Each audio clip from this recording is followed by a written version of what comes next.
mengungkap cerita misteri hanya di Mirror Horror. Assalamualaikum warahmatullahi wabarakatuh. Lawang Sewu adalah salah satu ikon sejarah paling terkenal di Semarang yang menggambarkan perpaduan arsitektur Belanda yang megah dan kisah-kisah sejarah kelam masa kolonial.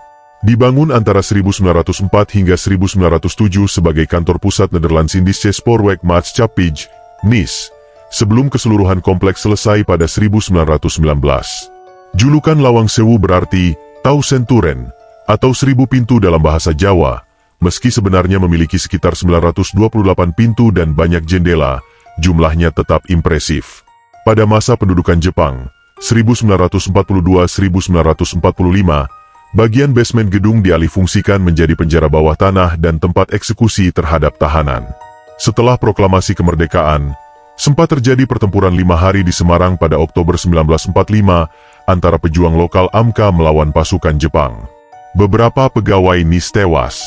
Setelah itu, Lawang Sewu digunakan oleh berbagai instansi pemerintah hingga 1994, lalu beralih ke PT KAI dan mengubah fungsi menjadi museum dan objek wisata warisan. Banyak orang tahu bahwa Lawang Sewu dulunya adalah kantor perusahaan kereta api Hindia Belanda. Tapi tidak semua tahu bahwa di bawah bangunan megah itu, ada lorong-lorong gelap yang tidak semua pemandu wisata berani masuki. Kisah ini datang dari seorang mahasiswa arsitektur bernama Bima, yang nekat menyusuri lorong tersebut sendirian. Ia tidak pernah benar-benar kembali secara utuh. Tahun 2019, mahasiswa bernama Bima, anak semester akhir jurusan arsitektur, sedang menyusun skripsi bertema Ruang Kolonial dan Transformasinya dalam Arsitektur Modern.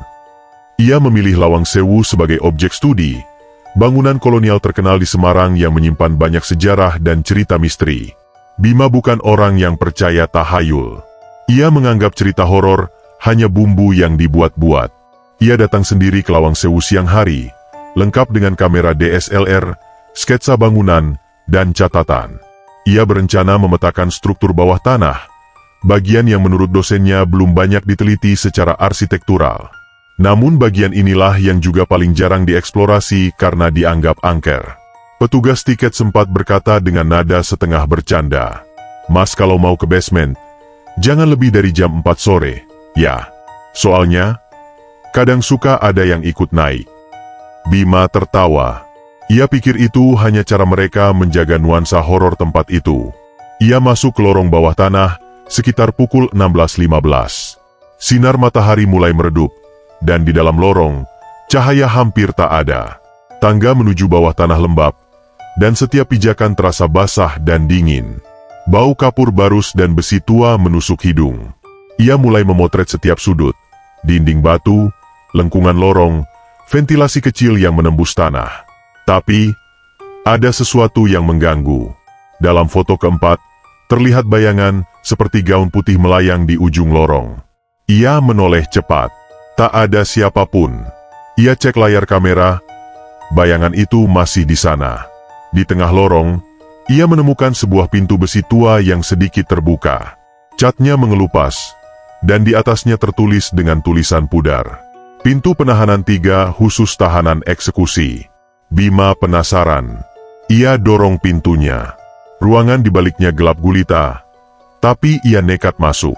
Dalam ruangan itu, ada besi berkarat di dinding, seperti bekas borgol. Di salah satu sisi tertulis tulisan Belanda dengan darah kering tertinggal samar. "Dood breng vrede." Mati membawa kedamaian.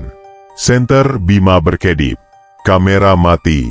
Dan suara bisikan mulai terdengar. Pelan. Samak. Tapi bukan dalam bahasa Indonesia. Seperti ratapan atau nyanyian dalam bahasa asing. Suhu ruangan turun drastis. Ia gemetar. Saat ia hendak keluar, pintu besi menutup sendiri dengan dentuman keras. Bima terjebak dalam kegelapan. Petugas keamanan menemukannya 1 jam kemudian.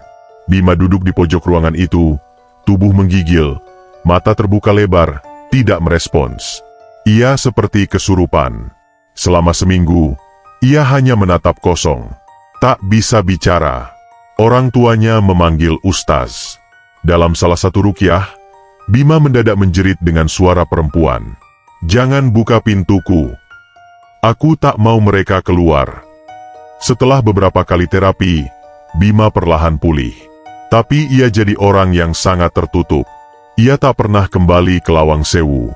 Ia hapus semua file rekaman dan catatannya.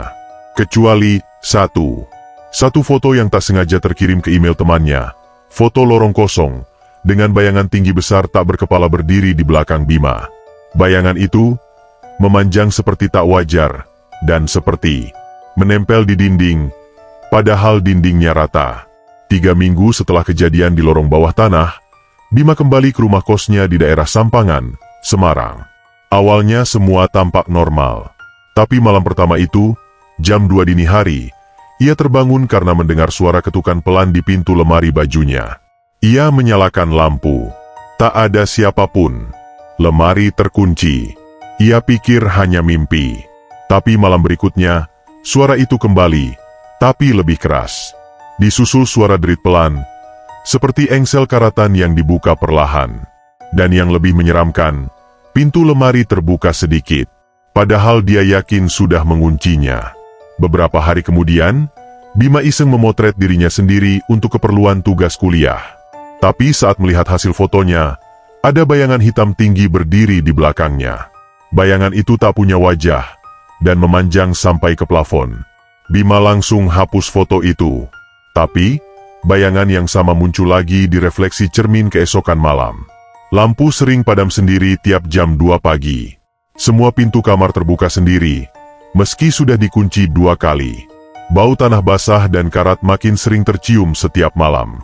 Bima mulai kehilangan akal. Ia tak bisa tidur, berat badannya turun drastis. Ia bahkan pernah melihat sosok perempuan bergaun putih duduk di pojok kamarnya, menatap dinding sambil menangis. Suara tangisnya seperti berasal dari bawah tanah. Bima akhirnya menceritakan semuanya pada temannya, Dani, yang mengenalkan dia pada Mbah Roso, seorang tua yang dikenal bisa melihat. Begitu masuk kamar Bima, Mbah Roso langsung mundur 3 langkah. "Nak, kamu bawa penjaga gerbang. Dia bukan makhluk biasa. Dia ditugaskan untuk menjaga pintu kematian di tempat itu." Mbah Roso berkata bahwa waktu Bima membuka pintu eksekusi bawah tanah, ia membebaskan satu energi tua, penjaga kematian yang terikat tempat. Makhluk itu sekarang mengikuti Bima karena mengira Bima adalah pengganti penjaga lama, dan kalau tidak segera diusir, Bima bisa dirasuki sepenuhnya menjadi penjaga baru yang tak akan pernah mati. Ritual pembersihan dilakukan 3 malam berturut-turut. Tapi Mbah Roso berkata, satu-satunya cara untuk benar-benar menghentikannya adalah mengembalikannya ke tempat asal, ke dalam lorong, dan menutup pintu itu dari dalam. Bima menolak. Tapi malam itu, dia mendengar suara dari balik lemari. Suara berat, serak, dan dingin. "Kau harus kembali, sebelum aku membawamu sepenuhnya. Ada makhluk yang tak bisa tinggal di dunia manusia. Tapi sekali kau buka jalannya, dia tak akan berhenti sampai menemukan pengganti, atau sampai seseorang menutup pintu itu dari dalam." Malam Jumat Kliwon, Bima ditemani Dani dan Mbah Roso kembali ke Lawang Sewu.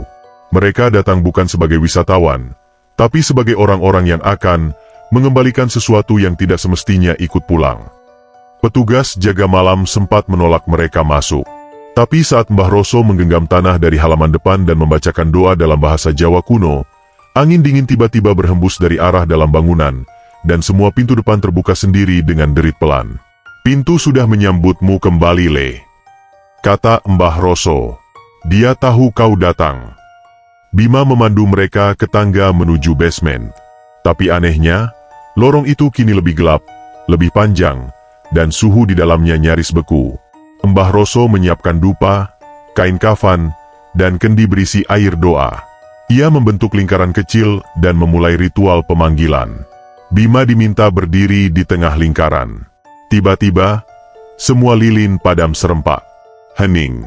Sunyi total. Lalu, terdengar suara langkah berat, menyeret, dari ujung lorong. Bayangan hitam, lebih tinggi dari manusia biasa, muncul. Tidak punya wajah. Tubuhnya seperti asap pekat tapi padat.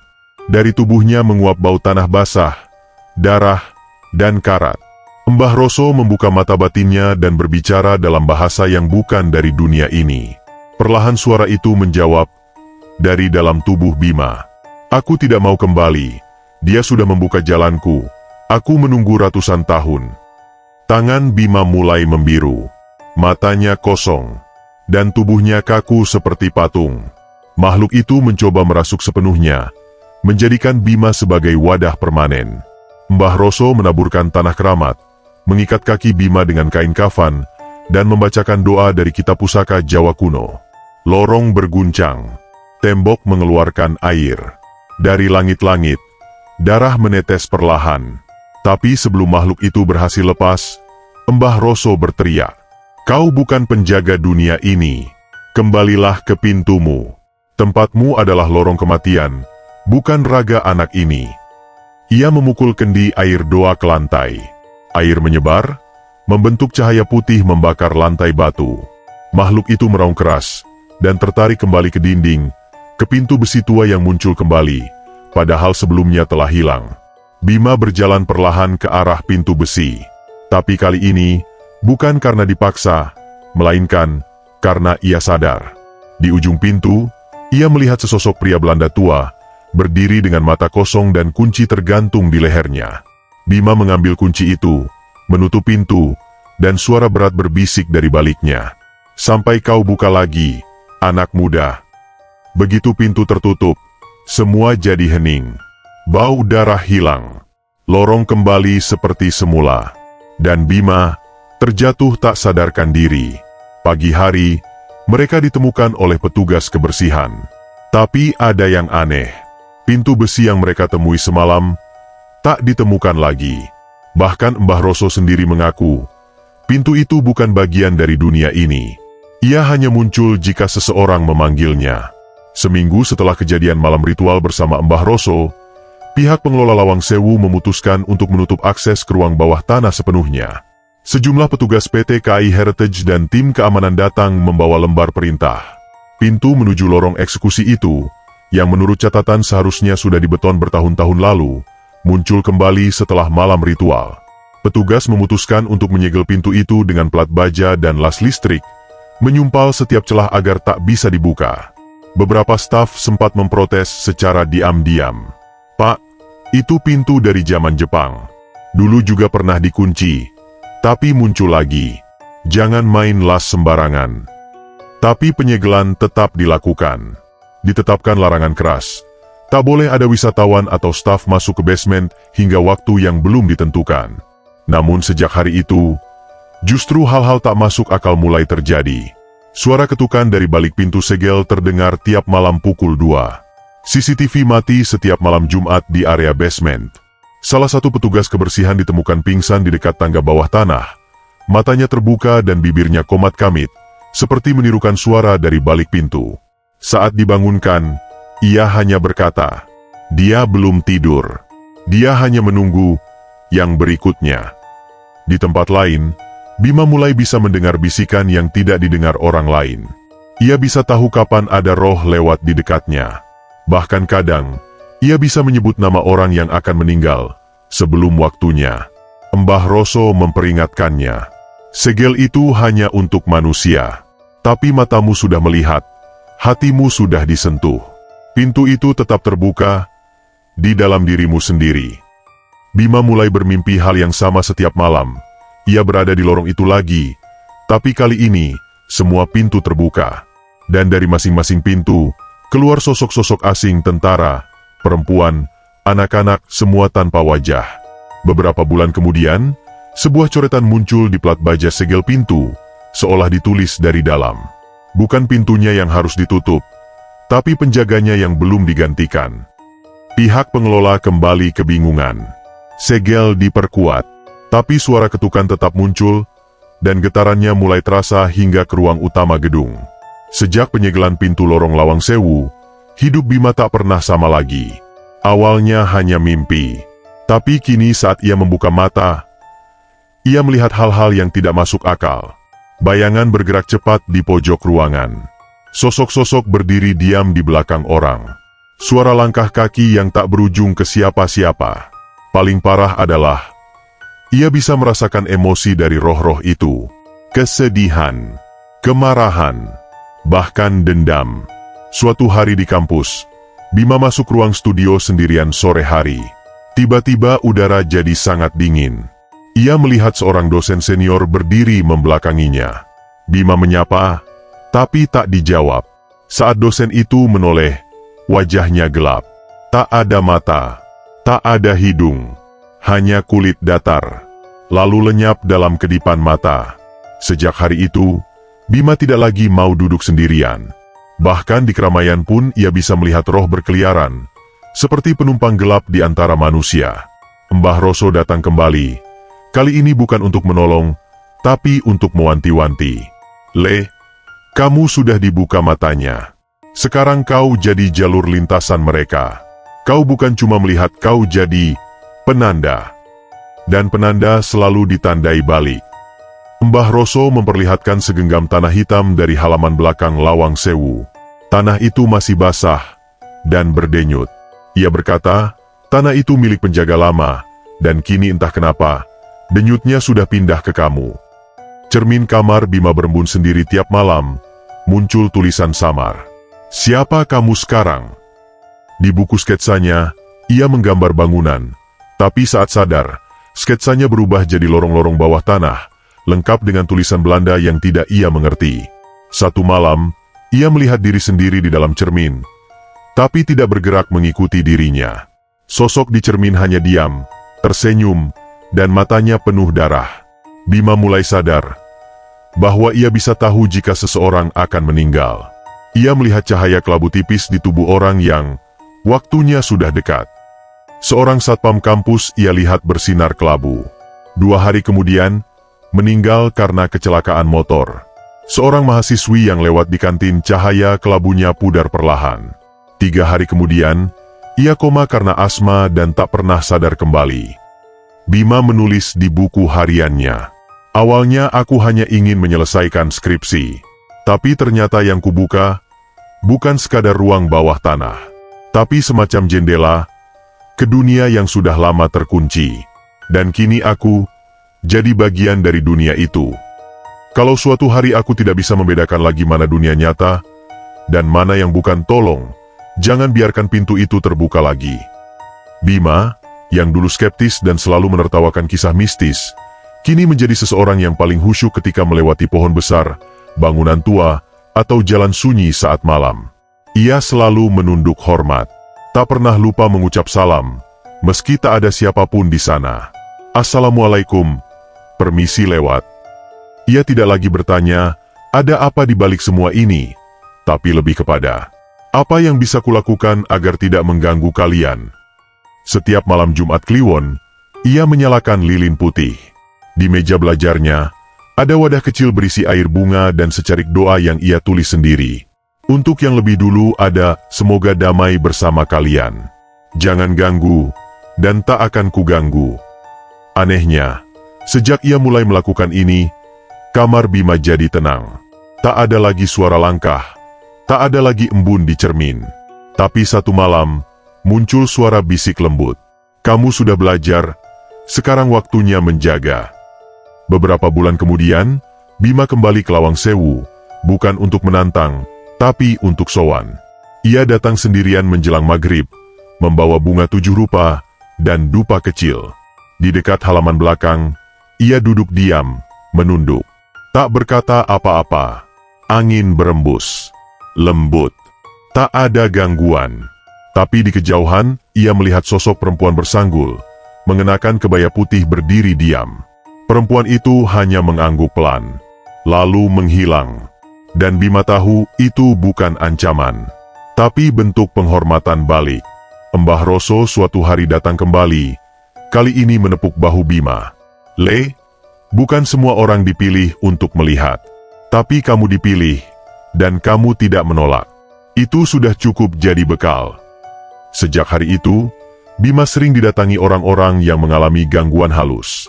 Bukan untuk diruqyah, tapi hanya untuk didengarkan, ditemani, dibimbing agar bisa hidup berdampingan. Dan anehnya, roh-roh pun mulai menghormati Bima. Ia tak lagi dikejar, tapi dihampiri dengan isyarat, seolah dia kini bagian dari keseimbangan yang menjaga batas antara dua dunia. Bima menulis catatan terakhir di jurnalnya. Aku tidak pernah ingin ini, tapi kini aku mengerti. Yang gaib bukan untuk ditertawakan, bukan pula untuk disembah. Mereka hanya ingin dihormati, seperti kita ingin dimengerti. Bima kini hidup biasa, tapi bukan manusia biasa. Ia tak menjadi dukun, tak pula paranormal. Tapi ia jadi seseorang yang mengerti betul bahwa tidak semua yang tak terlihat berarti tak ada. Dan Lawang Sewu, gedung itu tetap berdiri anggun. Kadang sepi, tapi tak pernah benar-benar kosong. Setelah semua kejadian yang mengguncang hidupnya, Bima tidak lagi menjadi anak muda biasa. Ia telah melewati batas yang tak banyak orang berani lewati, menyentuh dunia yang tak kasat mata, dan keluar bukan sebagai korban, tapi sebagai penjaga diam-diam. Kini, tiap kali ia melewati tempat angker, pohon besar, gedung tua, atau lorong sepi, ia tidak menantang. Ia tidak takut, tapi ia berhenti sejenak, menunduk, dan berkata dalam hati, "Aku tahu kalian ada. Aku lewat dengan hormat." Lawang Sewu kini tetap dibuka untuk umum. Turis datang dan pergi. Kamera menyorot tangga spiral, lorong tua, dan pintu besi berkarat. Tapi tak ada yang tahu bahwa di satu titik, di antara bayangan dan pantulan kaca, masih ada yang mengawasi. Bukan untuk menyakiti, tapi hanya memastikan, apakah manusia sudah tahu batasnya. Dan Bima, ia masih sesekali kembali ke Lawang Sewu. Bukan untuk mencari sesuatu, tapi hanya untuk menghaturkan bunga, membakar dupa, dan duduk diam dalam senyap. Karena ia tahu, beberapa pintu, meski tertutup rapat, akan tetap terbuka di dalam hati mereka yang sudah pernah melihat. Hidup ini bukan hanya soal yang bisa dilihat mata, karena yang tak terlihat justru yang paling setia mengawasi. Terima kasih telah menonton. Jangan lupa like, share, dan subscribe agar kami bisa terus menghadirkan kisah-kisah mistis dari pelosok Nusantara. Sampai jumpa di kisah selanjutnya. Waalaikumsalam warahmatullahi wabarakatuh.